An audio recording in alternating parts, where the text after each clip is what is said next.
So I am at the end of Lafayette. As you can see, there are neighborhood homes. There are people who live here.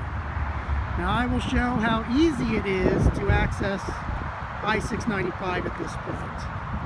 As you see, you walk out. You can walk out onto the construction site, which is completely open.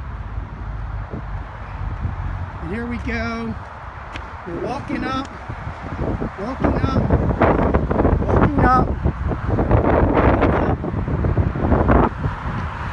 Hi guys.